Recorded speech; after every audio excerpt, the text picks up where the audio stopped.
My mother took all my saved money to buy jewelry for my sister, but she didn't expect one thing. My mother and I have always had a terrible relationship, mainly because she has always had the habit of prioritizing my sister over me at any moment in my life. When I was a child, my father still protected me and complained when she did this kind of thing, which helped me and reduced the occasions when it happened. However, my father passed away very early, which made my childhood very difficult. Because of this type of situation, she would sell my toys, take the money I earned cutting grass or cleaning cars, and give it all to my sister. Take the money I received as Christmas gifts from other relatives, and buy presents for my sister. That sort of thing. The only one who defended me was my aunt, but she lived far away and couldn't always help me when this kind of thing happened. Because of this, right after turning 18, I moved out and lived with a friend for a while.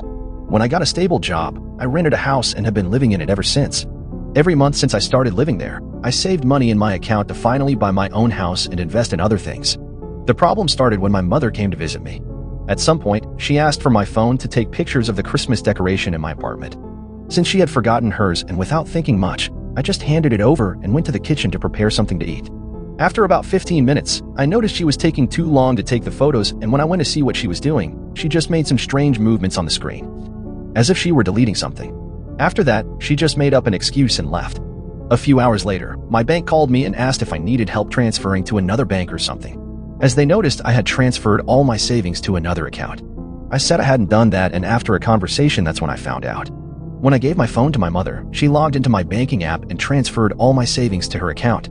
Calling her, she said it was my fault for leaving the phone with her so carelessly and that it could have been anyone, so I should be happy that at least it was my mother who took the money. She also said she wouldn't give it back because she wanted to buy jewelry for my sister since her birthday was in 2 months and hung up on me. However, to her misfortune, I had recorded the entire call. I already knew that my mother wouldn't deny what she did.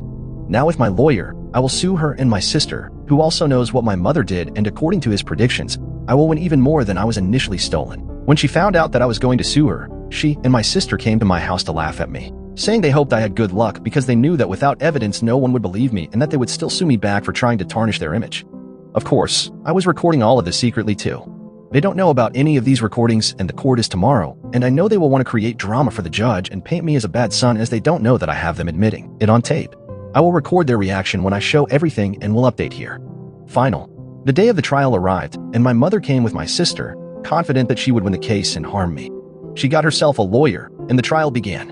Her defense lawyer started with a speech claiming that the accusation was false, fabricating a story that I was an ungrateful son who invented all of it to tarnish her image, asserting that she had done everything for me.